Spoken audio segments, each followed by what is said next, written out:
From the Beaver County Auto Studios, it is another live Penguins chat here on Pittsburgh Sports Live and Pittsburgh Hockey Now. Hi, I'm Dan Kingerski. Thank you so much for dialing us up and checking us out. So,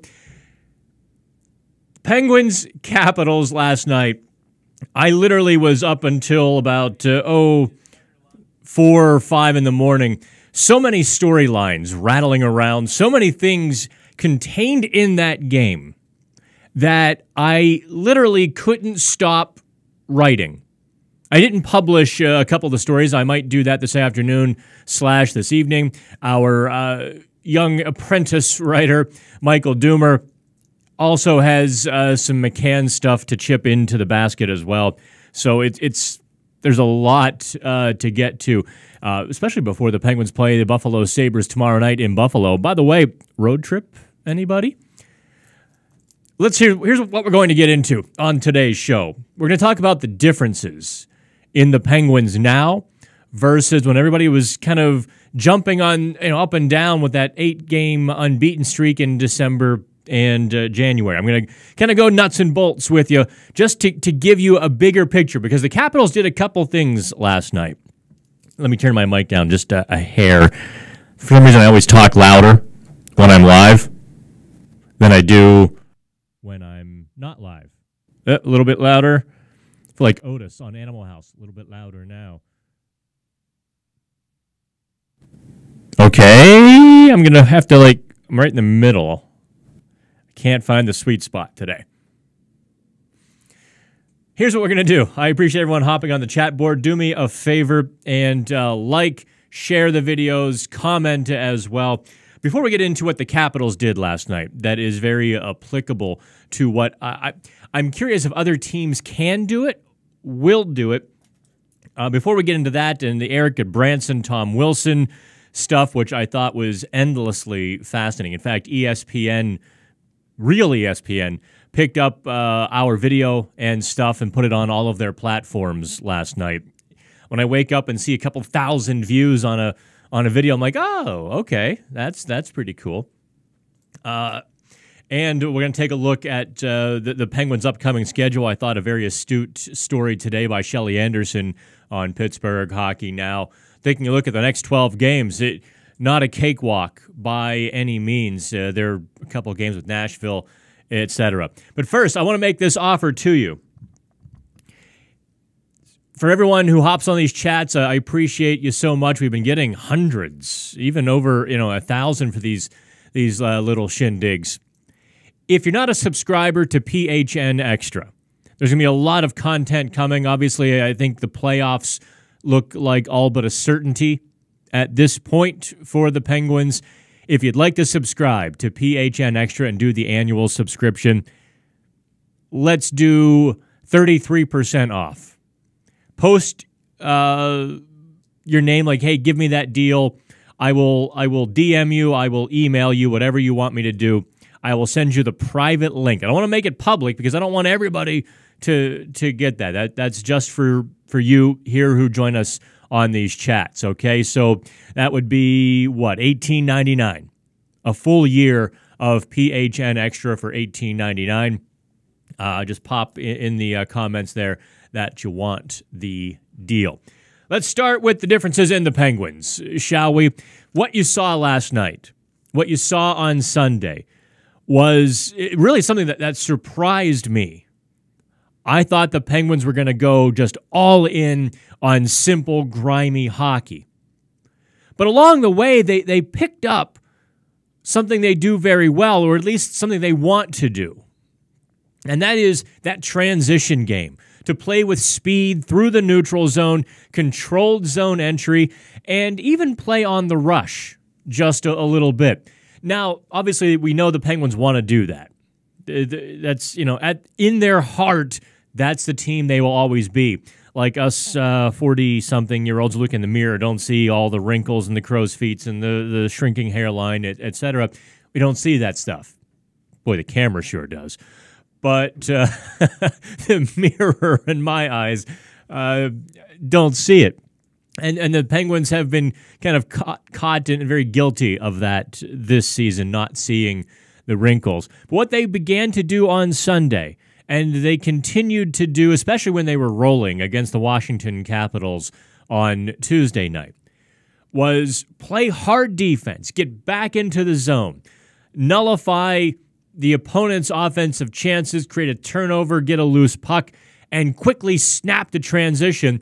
And what that is doing is creating numbers for the Penguins in the offensive rush and in the offensive zone. It seems like very simple, well, duh, Dan, but that's not something that they had been doing. They were trying to play on the rush without doing the dirty work first. And what makes this last two games especially so extraordinary, in my analysis, is that they're doing that dirty work. Last night, they clogged the center of the ice a little more than they usually do. They kind of let the Capitals play. They let the Capitals also transition and play on the rush and essentially took a gamble that they would make an extra defensive play or two, and they would make an extra offensive play or two. Boy, tons of chats already. So let me hit this one point here because I want to get to this. I think you need to watch for this.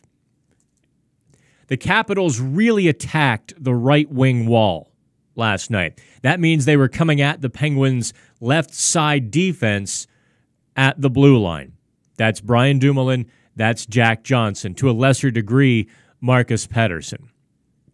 And the reason they were doing that, I think, and I've kind of gone over this a few times, it could be the Penguins were seeding that and simply letting them play on the perimeter there. But as we saw with Jacob Vrana, Tom Wilson, they were also able to get that speed rush and get the corner on the Penguins' defense a few times. So I don't necessarily think the Penguins intentionally seeded that. It's going to be something to watch going forward. Now, is that because the Capitals' right wingers, Vrana, Wilson, are that good? Or because the Penguins' left side defensemen, Brian Dumoulin, Jack Johnson, are naturally retreat defensemen? I mean to say is they don't hug the blue line. They're not aggressively forward at the blue. They're the guys who want to fall back at the blue to protect their low zone. And the Capitals took advantage of that last night. We'll be curious to see if the Penguins make an adjustment, if that's something that goes away when Chris Letang is back to cover for Dumoulin.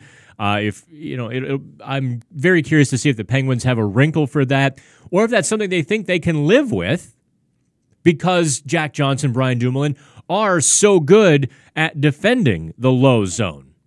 Do you give that territory and protect the dirty scoring zone? A lot to be said for that. And I think worst case scenario, that's what the Penguins will do, and they certainly can live with that quite happily. The way Johnson and Dumoulin defended last night was pretty good. The Capitals are really good. You're never going to shut a team like that down, but the Penguins limited Washington's grade A chances right there. And when they didn't, Murray made the saves. All right, let me get to the chats here. I apologize. I've went 9 minutes here without so much as a picture, without so much as taking a look at any of the chats. Well, isn't that my bad, right? Mutation. Hey, Kessel frustrates me. Sometimes he shows he has some legs. Other times he acts like a snail. You mean this guy? Yeah. I don't know what to tell you all about Phil Kessel at this point. It is what it is. I hate that saying, but it is. It truly is. I don't think there's anything else that the Penguins or anybody can do. Kessel is going to, on some nights, have it. Some nights he's going to turtle a bit.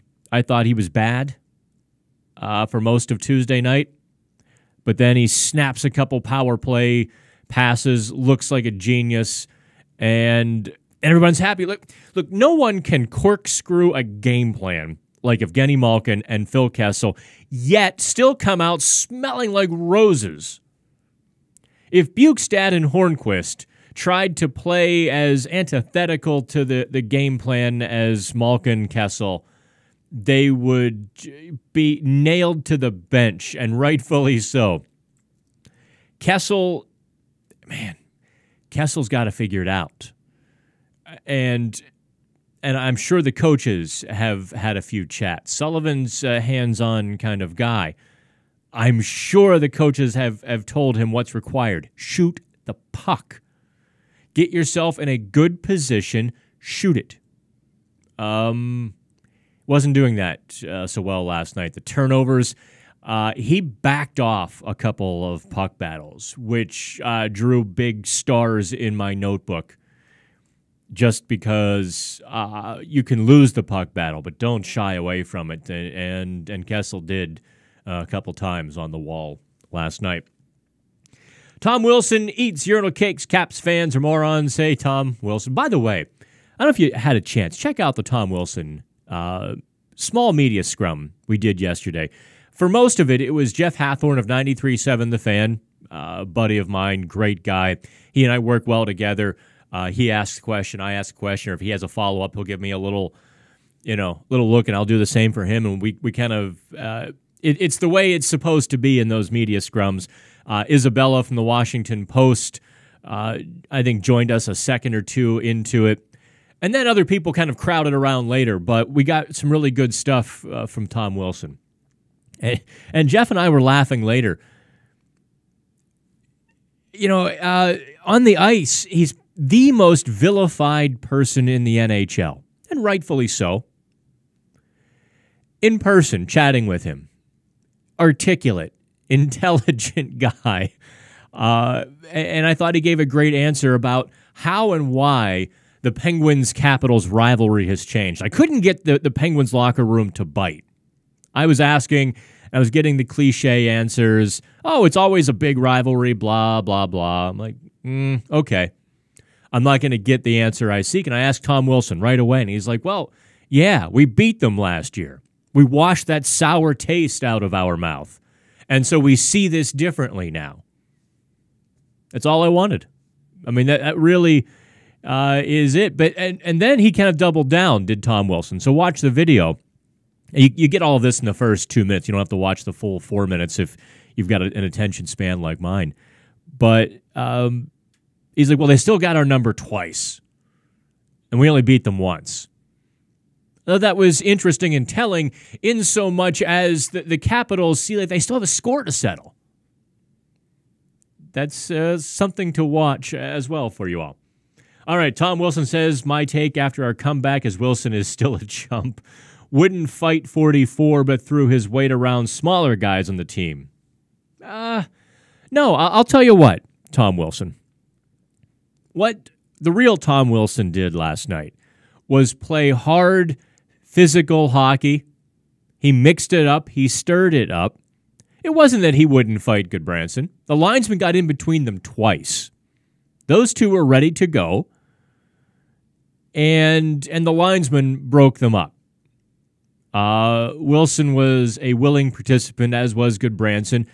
But by the same token, later on in the game, it wasn't called for. It was a tight hockey game, and you can't be doing craziness like that when it's a 3-2 game and there's momentum swings back and forth in the second and third period. That's not the time for it. And I thought both Gudbranson and Wilson set the stage for a titanic battle at some point down the road, if it's necessary.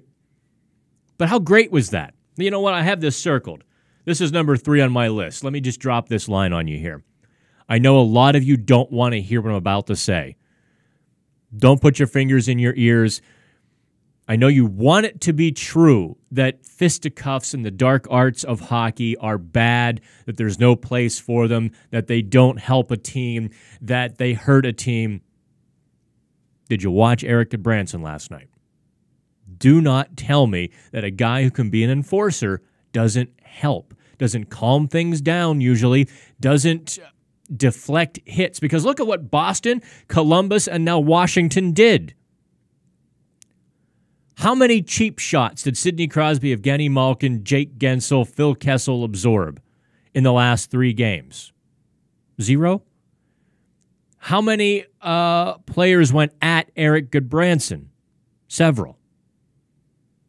He's drawing that criticism. Now, whereas Ryan Reeves, new sheriff in town, he can dish all the bravado he wanted because he can back it up.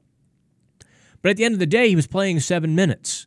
He wasn't there in those situations. The Penguins had to deploy him specifically. Gudbranson, because he's playing good hockey and a defenseman, is there. He's there every third shift. So if you do something stupid, you have to answer. That, playing 18, 20 minutes and being able to do that. Best of all worlds. Do you still want to hate on the Gudbranson trade? Didn't think so. But an enforcer helps. It can work. It does calm things down. Just because somebody can fight doesn't mean they're not going to get hit. Exactly. Hockey's a rough game. But if you take away those extra crazy hits, the Penguins are so much better off. Can Marcus Pettersson be the next Jarmelson? That's a fair comparison. I don't know where Marcus Pettersson is going to wind up. His game has evolved again here in the last 2 weeks without Chris Letang. Do I have a picture of Marcus?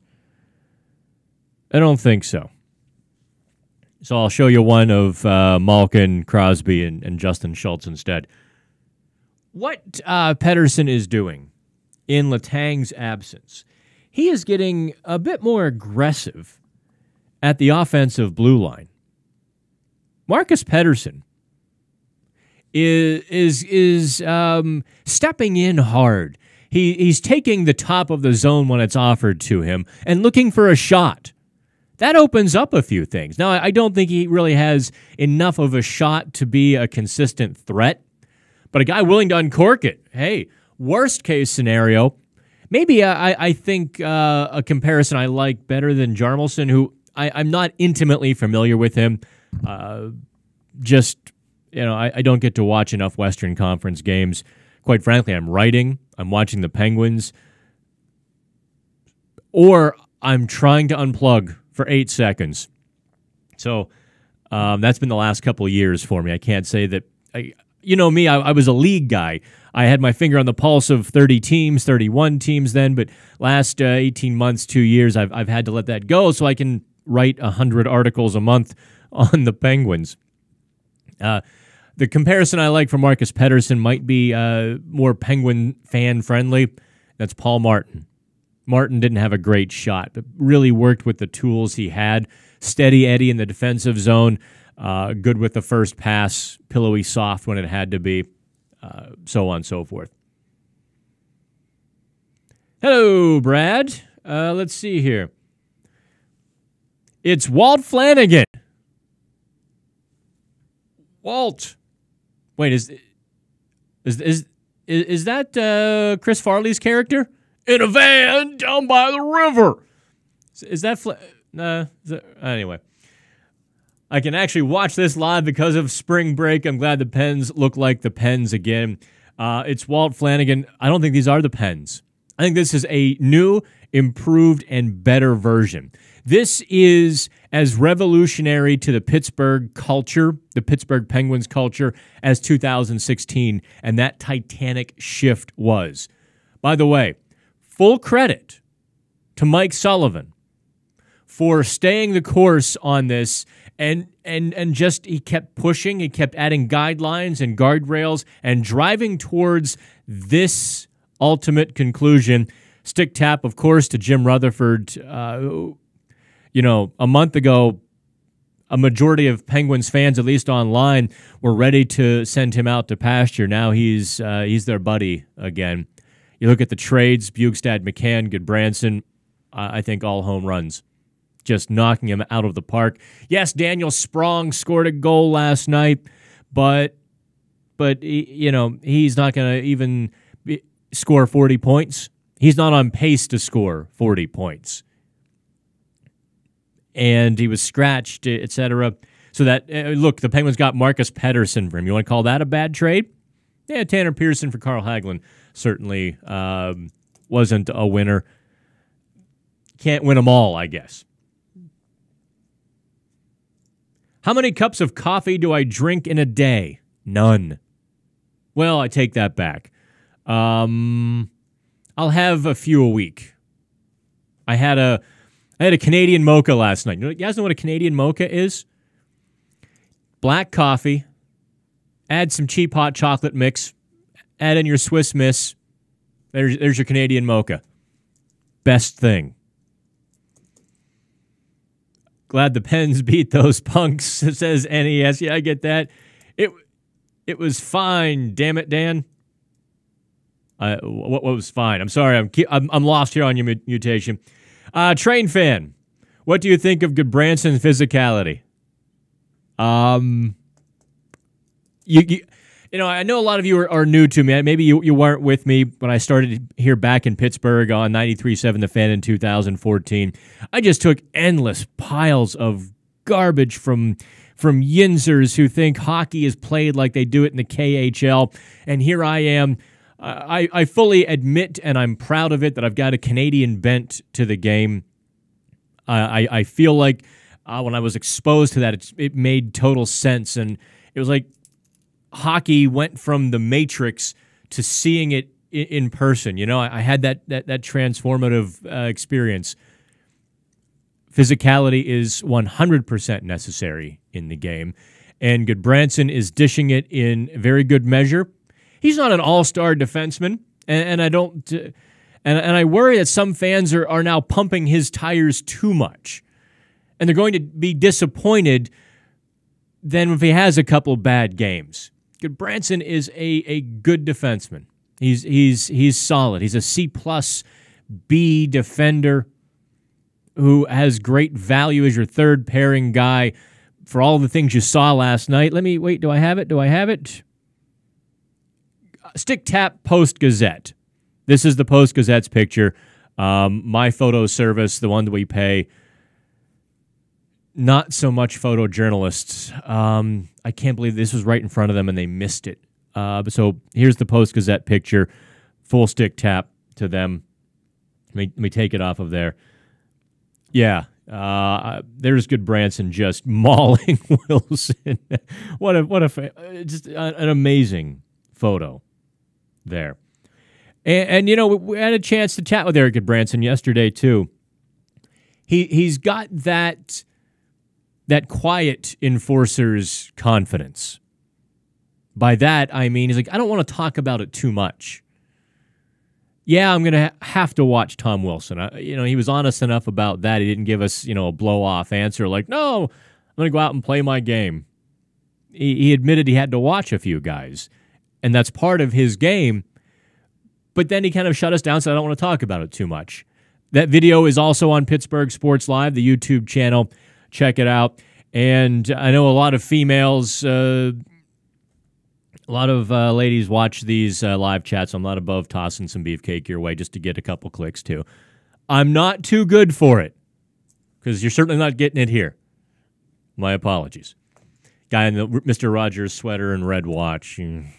Although I got my hair cut yesterday, and it was, they went really short on the sides. Like a number 3 razor went, I'm like, whoa, okay. Don't touch the top. So I got looks brown here, and all the gray stayed here. I look like I'm 60, but, the hair is there at least, I guess, right? Okay, let me roll down here on the comments. Have you been surprised with Gudbranson? Vancouver thought it was addition by subtraction. I'm very impressed. A simple, tough game like his is what the Penguins need most. Tim, this is what I stressed when they acquired Gudbranson. Patience. Wait and see. On his first day, he tipped us off. He's like, listen, I never gave Vancouver, I tried, but I was never my best in Vancouver. I wasn't as entirely comfortable in the system. I'm here one practice. I've got options to make the pass, and I feel very much at home after one practice, more so than I did in Vancouver in a couple of years. So warning bells go off, right? And the Penguins do have a system that fits certain players, and Gudbranson might very well be a player with his puck-moving skills, maybe, obviously better than anticipated, because the Penguins give options, and as he's fond of saying, the Penguins have a lot of guys here who make me look better than I am. He's a good sort, good dude to talk to. And his hands, I mean, I'm over 6 feet tall. I don't think I'm a small human being. My God, his hands are like he and Tom Wilson both. You shake hands with the guys if they give you have a chance to chat with them, and just enveloped my hand like shaking. Like I would shake hands with a toddler. I felt like the toddler in those cases yesterday. If those guys had thrown punches last night, whew, as we've seen before, those are some big hands hitting some big jaws. Let's see here. A lot of Gudbranson stuff. Brad says the subscription is well worth it if you don't have it. Yes, please. Boy, tons of chats. Let me roll through these as fast as I can here. McCann is greater than Sprong. No question about that, Addict.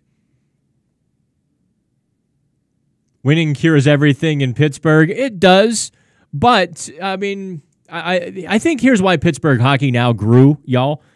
It's because when they were winning back in December, I was still sounding alarm bells on some things, and I was still explaining there are holes in the lineup, especially the second and third lines, and here's what they need to do to sustain this, et cetera, et cetera.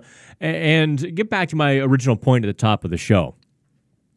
Let me put my name here. I like my name too. Follow me on Twitter at @DanKingerski. What they're doing differently now is doing those little things right. There's no more holes in the middle of their lineup. You're no longer getting offense on the power play in the first line with some contribution from the fourth. You're no longer watching players skip defensive assignments. Even Phil Kessel, who's not playing so hot since he finally cracked through with a goal. Everybody was all smiles. Yay, Phil is back. Phil has gone back in the shell. Actually, probably worse than before because he was playing really well those 5 or 6 games leading to the goal. In the last few games since the goal, it's been not such good hockey. But unlike, I think I wrote early December, early January, that the Penguins would go as far as Phil Kessel took them. That's no longer true. It really is no longer true because they can minimize him. They can work around him. They've got 3 lines now, 3 full lines. And then whatever Malkin-Kessel does, absolute gravy. Imagine that Evgeny Malkin is gravy. Phil Kessel is gravy. That's an extraordinary thing. Okay, so Walt Flanagan is Chris Farley. Whew. Oh, that was Matt Foley. Matt Foley was in a van down by the river. Wilson is a dick. I love y'all, man. You guys, I know you have a thing for Tom Wilson. And if you didn't, if you didn't have a thing for Tom Wilson, I think that would disappoint Tom Wilson, too. Canadian Mocha, they spill hot coffee on you, then apologize for an hour. No. Who wrote that? Hello, Dad. No, hello, Dad. If you want to go that route, you would spill coffee on them and they would apologize to you for an hour. Oh, sorry, eh? Didn't mean to be in your way with that coffee. That's a terrible McKenzie. I forgot the McKenzie brothers. Forgot to bring them in. I walked over anyway. When should they start DeSmith? Good question, Dope Sausage McGee. When should they start DeSmith to give Murray a break? He started 9 in a row now. Well, Murray still has played, 39 games this season? The Penguins don't think he's tired. They think they can ride him. I think they'll start DeSmith late in the season. I don't think you'll see DeSmith again until April. Gut feeling. Do they have any more back-to-backs? I don't have the Penguins' schedule in front of me. And I don't want to pull up my laptop because I've been just searching couches every, spare minute. I don't know if I told you when I moved last week, my couch didn't fit in the apartment. Couldn't get it in the doorway. So,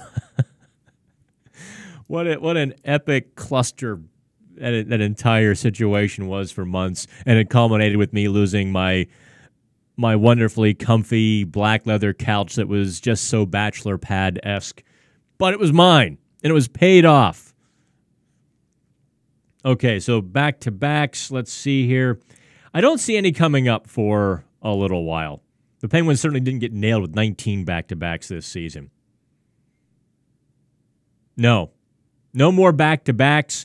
If I'm looking ahead, I think you might see the DeSmith start 2 of the last 3 games. They've got the Red Wings, and Rangers to end the season.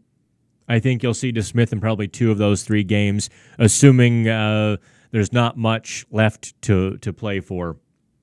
And I'd be surprised if you saw DeSmith sooner, unless Murray has another bobble and the Penguins feel like they need to take him down for a couple days.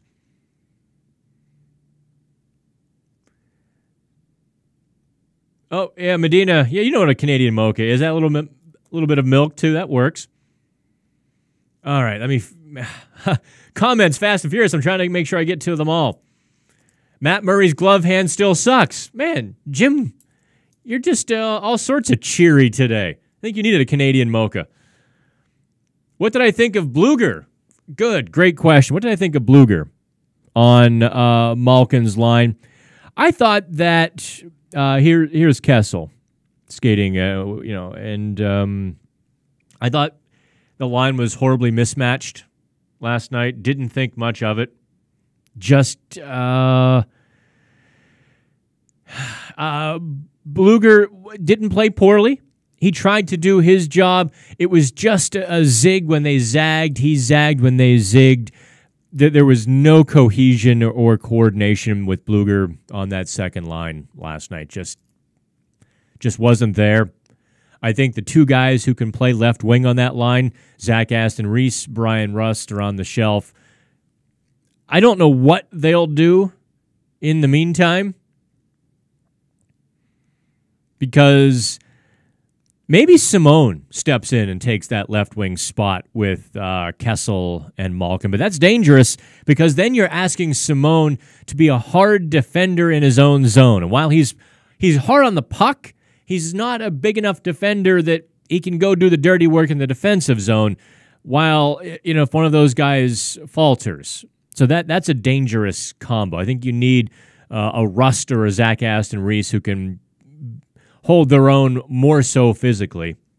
Bluger might be the only choice until Aston Reese comes back in another game or 2. My gut feeling, anyway. So hopefully I answered your question, Anthony.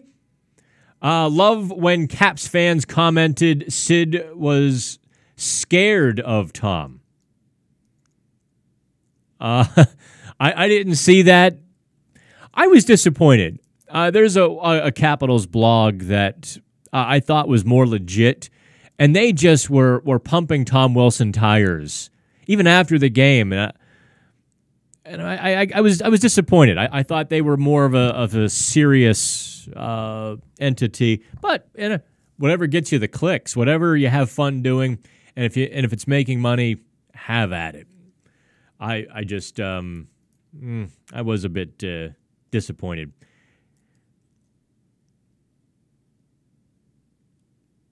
Dan could be totally ripped under the shirt for all we know. Someone's saying I'm fat. I'm not fat, I'm big boned.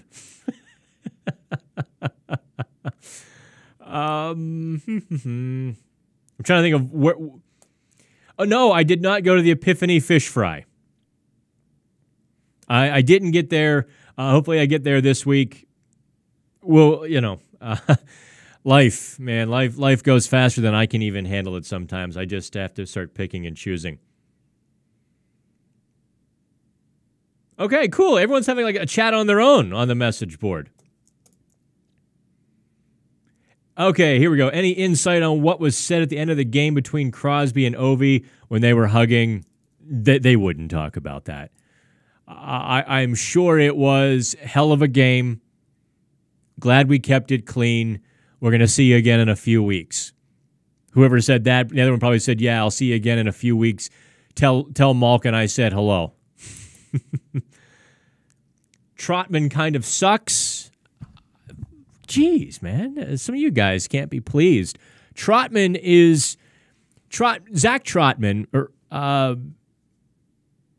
is the best ninth defenseman in the NHL. Hands down, far and away, he is the best depth defenseman in the NHL by a country mile. And I thought he actually had a decent enough game last night, too. He made some good plays, made some good reads, some good adjustments when the Capitals were coming at the Penguins hard. Don't downplay Trotman's contributions too much. If you're expecting him to be top four material, well then yeah. But he's doing yeoman's work right now. And the right hand really helps. There's a reason you haven't seen Juuso Riikola. By the way, no, I'm not ripped under the shirt.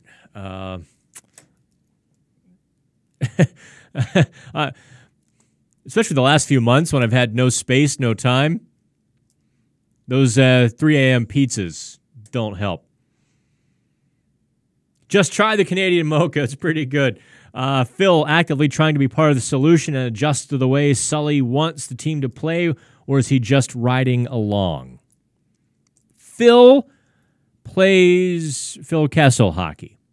Phil Kessel will always play Phil Kessel hockey. And the reason that Kessel has worked in Pittsburgh is because Mike Sullivan understands this. No coach is going to like it.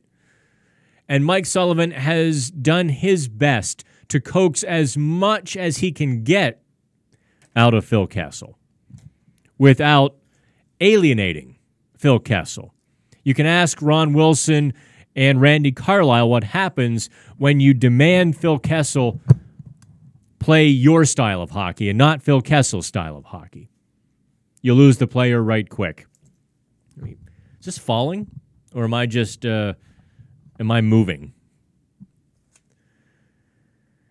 I like Tom Wilson, says Mutation, when he's not doing dirty hits. He's a good player, just like Ovi. I wanted him to win a cup at least once. Penguins fans might disagree. I took some flack yesterday, and I'll repeat this.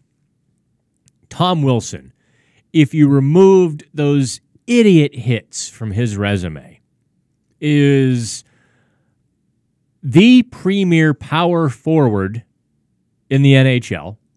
Put him ahead of Tkachuk and Evander Kane. Put him ahead of who else would fit? The kid in Dallas has really kind of fallen off the table the last 18 months. I'm not going to put him in there.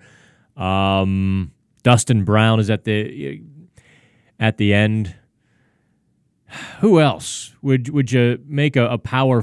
Ferland, Michael Ferland had a moment this season when everybody wanted him. But then you look and he scores a couple of goals a month. So he's clearly not premier power forward material. I don't know who am I missing? Pacioretty? No, Pacioretty's not really a power forward, is he? So yeah, Tom Wilson would be the premier power forward and be recognized as such if he stopped with the headshots. He is Tom Wilson, I think, is one of the 2 or 3 best penalty killers in the NHL. Tom Wilson is a hammer who can skate like the wind and has developed patience with the hands. So much to like about him. But I get why fans call him a dumpster fire. because every now and then he's going to lose his head and do something stupid and cost his team. And if he gets rid of that, I mean, he's still young. He's only, what, 24? So as he matures, if he grows on from that, the Capitals have themselves a guy who will live up to every penny of the contract they handed him.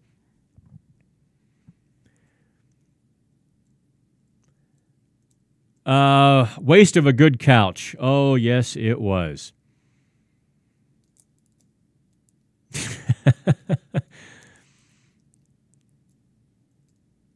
Okay, nice guy tries hard. It is. Do me a favor, like I said, like and comment, and if you, I'll offer this to the viewers of the chat. If you want a PHN Extra subscription, indicate so in the comments whenever you watch this, or here on the chat board. I will send you a private link to sign up for PHN Extra for just $18.99. That's $9 off the full annual subscription. I want to really pack that here now that people are paying attention again and a little bit happy. Subscriptions really got stagnant in January and early February, and everyone's like, no! And then Gudbranson trade happened, and they completely flatlined. But now that everyone realizes all the things that I was saying for months were kind of true, they've taken off, and I want to add some gasoline to that fire. So if you want a PHN Extra subscription, I'm happy to send you that private link. Let me know how to do that. So along for the ride, everyone is. I mentioned this earlier when we had like 10 viewers. So let me cycle back to what the Capitals did last night tactically, and what the Penguins did tactically, because I think it's vitally important. The Capitals went at the Penguins' left side defenseman, Jack Johnson, Brian Dumoulin, trying to get that speed rush, and it worked.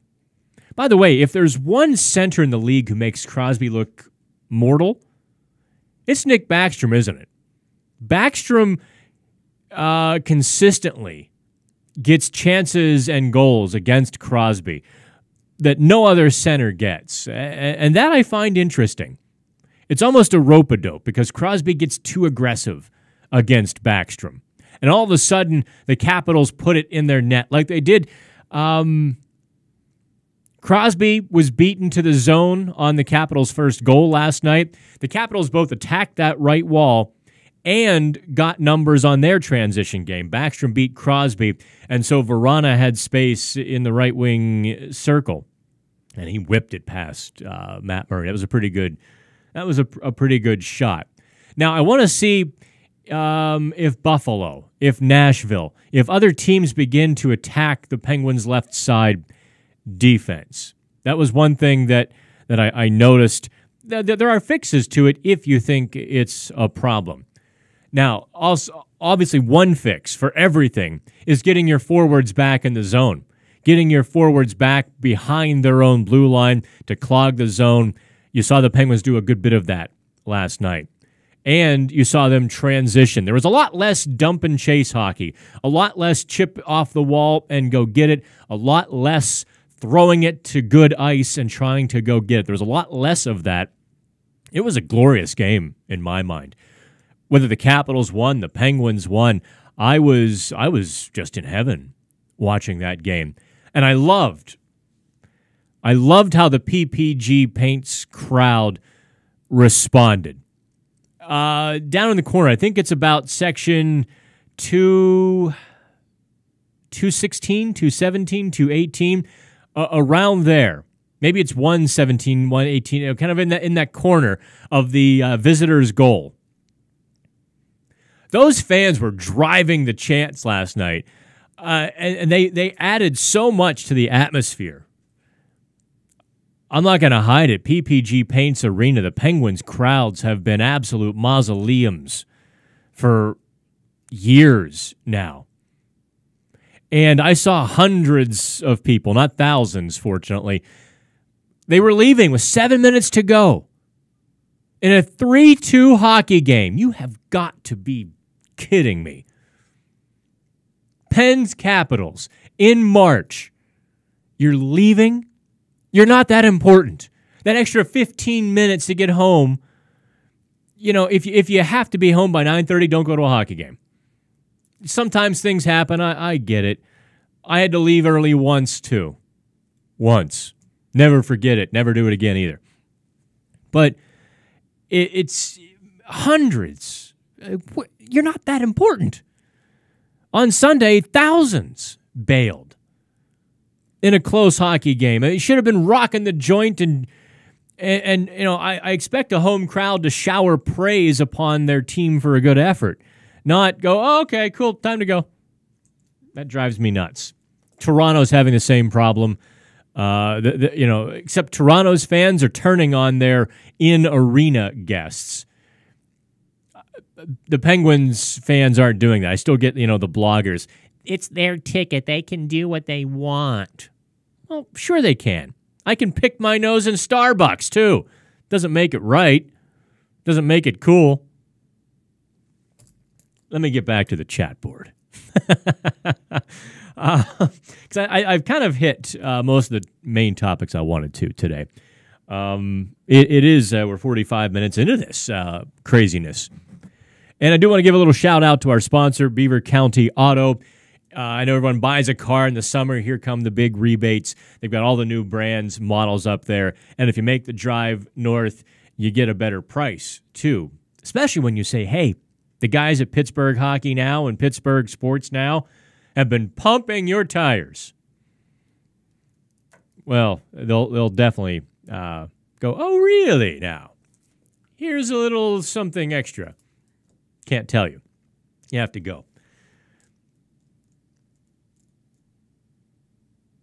Okay.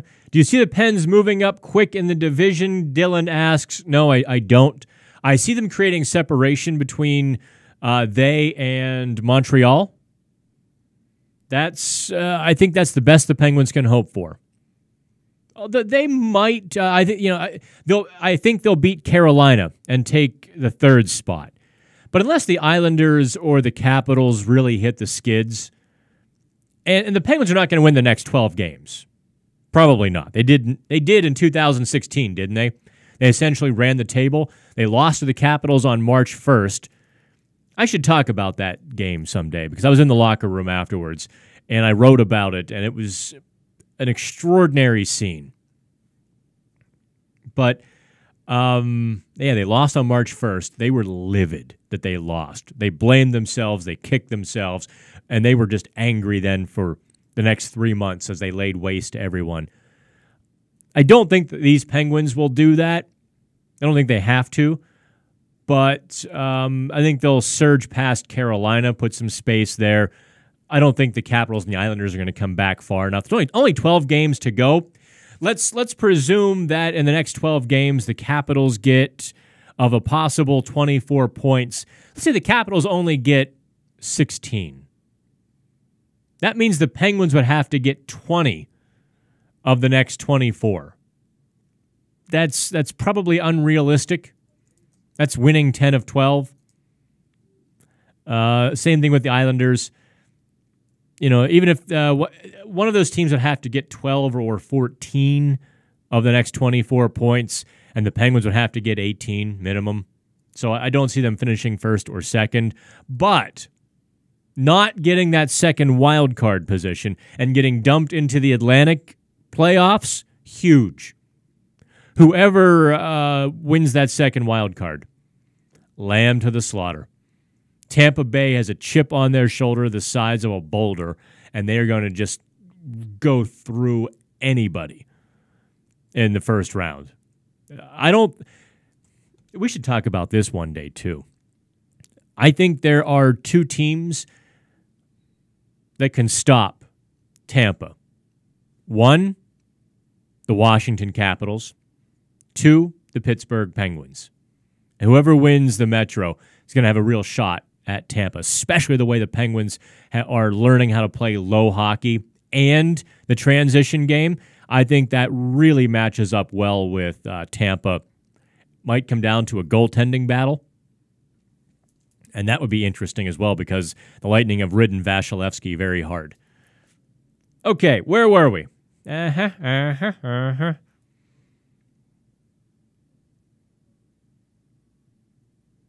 Wilson reminds Brad of a younger Ryan Kessler. Kessler was a really good two-way centerman. I'm not sure I go there, but sure. Okay, Kelly would love the link for the subscription. Living in Columbus land is tough. All right, Kelly, do me a favor. You can DM me on Twitter. You see it on the screen there. Or if you're brave, post your email address. I'll send it to you. I'd prefer you DM me, though. I don't have time to write it down right now. So DM me at the Dan Kingerski. I'll send you the link and get you that discount for the subscription. Do I like McCann or 72 on Crosby's wing? That's a matchup decision. And I think you're going to see Mike Sullivan in the playoffs really juggle the lines. He'll keep his pairs. I think he's going to keep Hornquist with Bukestad. So then you're going to see Simone, McCann, Rust really be interchangeable parts. Whoever's going that night, whatever line needs a spark might get the best of the three. That's how I think you're going to see that play out. Okay, let's see here. Section 208 wasn't bad either. Yeah, right down. Make some noise. That's it makes games going to games so much more fun, doesn't it? When you can just rock out. And that's why I like going to minor league games. Because it's just so much more fun. And it's tough for me to go to a lot of NHL games because I know some of the guys and I'm sitting there, I'm analyzing and I'm working and I'm not just letting the hockey game kind of wash over me. Where if I go to Wheeling or Wilkes-Barre or Cleveland to catch a game, I can just sit, have a beer, and have a good old time. By the way, Evgeny Malkin, moment of the night last night. 1,000 points for Gino. For those of you who are parents, did it not just punch you in the gut, like in a good way, just grab your heart and pull all of the strings when you see his dad on the scoreboard and his dad's got tears in his eyes as the place is chanting, Gino, Gino, and his mom kind of at one point covers her mouth and taps his wife like, look, they're all chanting his name. That was a really cool moment. Not one that I'm going to forget. There he is. I think Malkin might really go on a tear now. Of course, we've said that a couple times.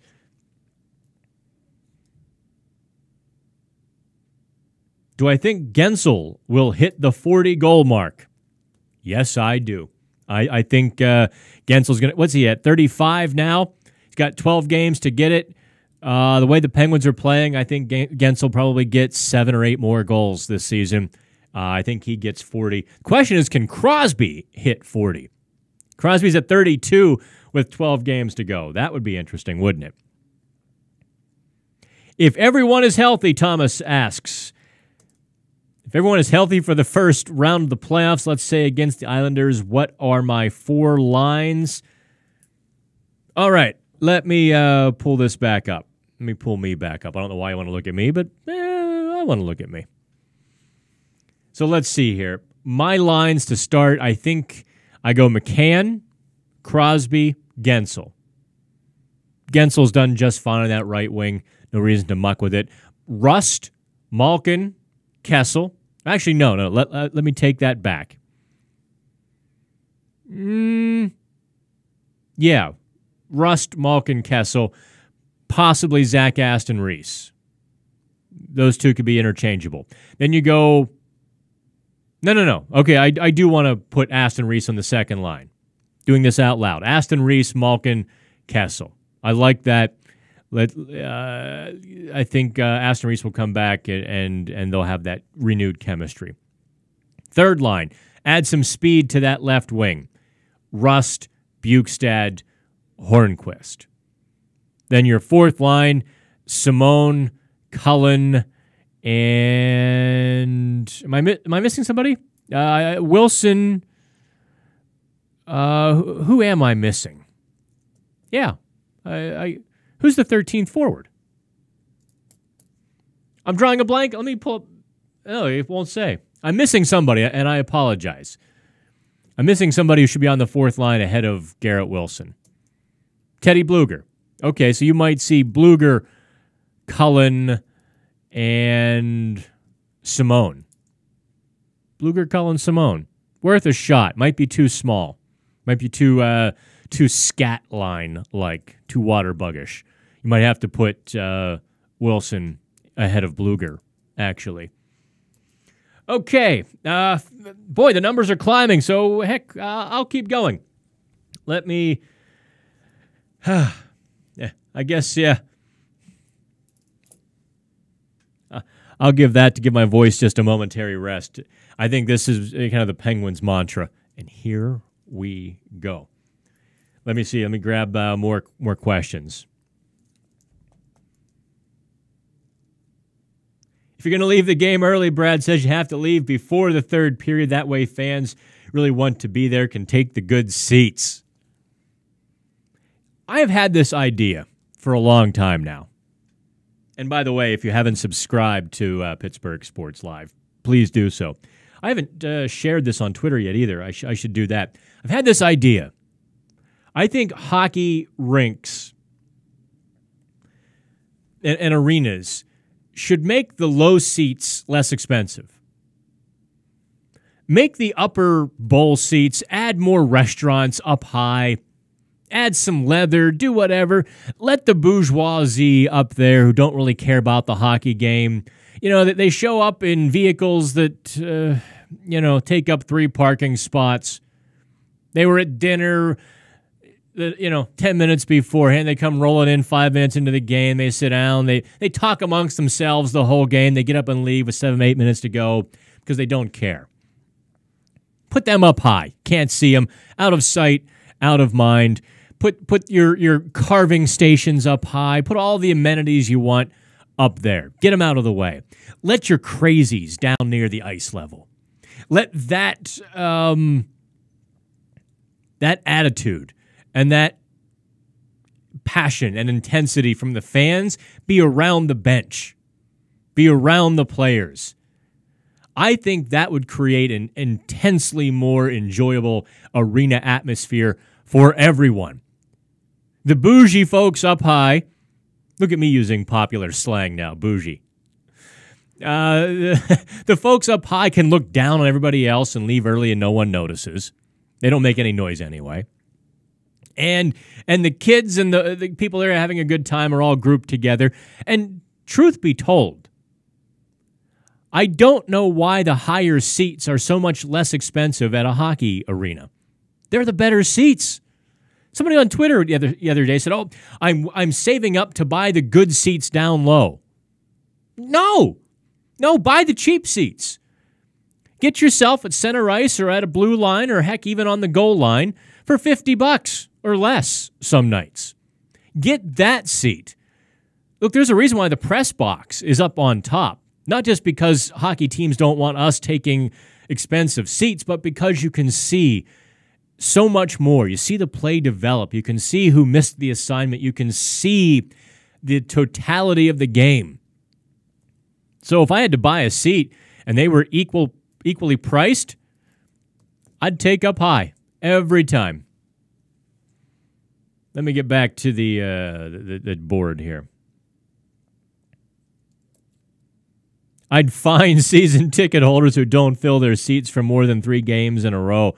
You know what? My father still is actually, in the natural gas business. He was in it before it was cool or controversial or whatever. And he bought season tickets to give to clients. This would have been really just after they won the Stanley Cup. So we're talking 2010 to say 2012, 13. Even I think during the lockout he gave them up. He had trouble giving them away. He really did. Nights he couldn't go, and he didn't want to be there every night. If you buy them for the company, you can't be the guy who takes them every night. But so many nights, and this was when I was working in different locations, different country, so I couldn't take them often either, or nor did I want to, really. But yeah, it just the corporate culture is not.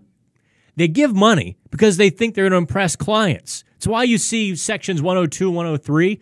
I don't know what corporation bought up those sections behind the Penguins' benches and the other team's bench, but you'll look in the third period, they're 50% full. Even in the first, it's just you're not getting interested fans, and I don't know that there's a real solution to it other than make those seats less expensive and hide the people who can afford the good stuff. Okay, people have to get to work. Appreciate that. Thank you for joining us, NES Addict. Let's see here. Double attack corners are the most fun. I never liked corners. Brought wine. I never liked sitting in the corner. When I was doing play-by-play in the minors, the Dayton Bombers of the ECHL literally put me in the end zone because they had no other place to put the opposing broadcaster. They put us in the end zone, way up high, almost in like the rafters of a basketball arena.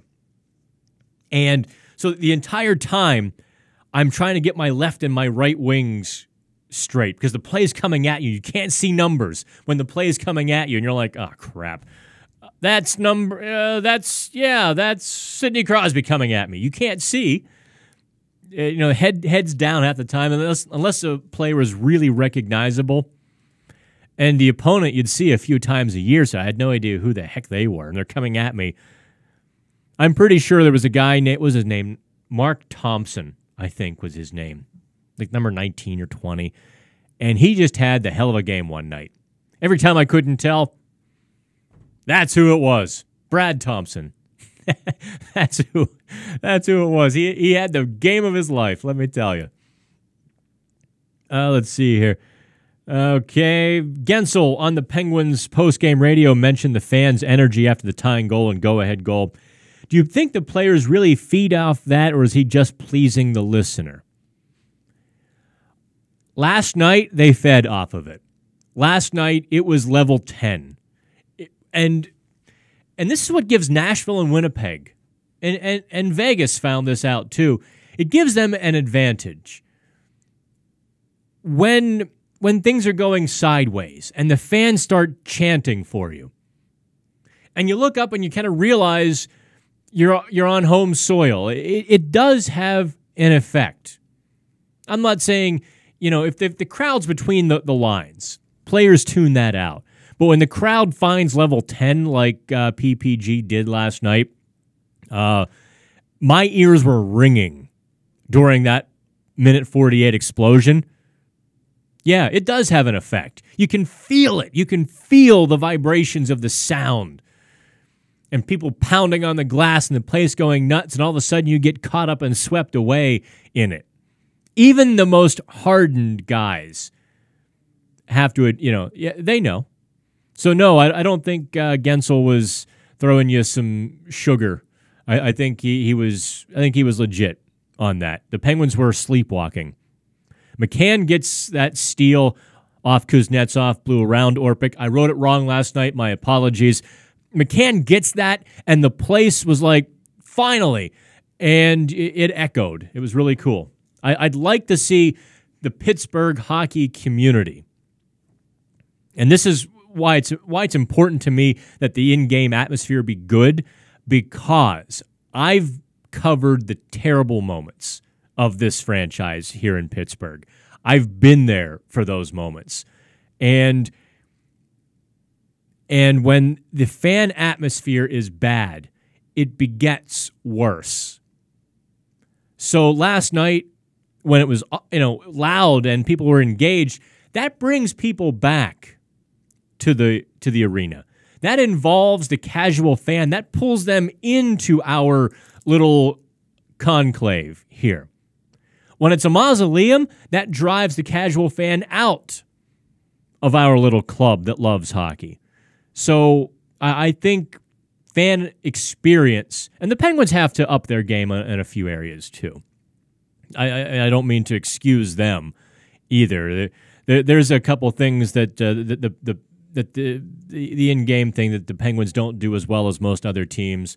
I'm not getting into. I'm not going to criticize anybody. They do what they do, and sometimes I think it puts a barrier between fan participation.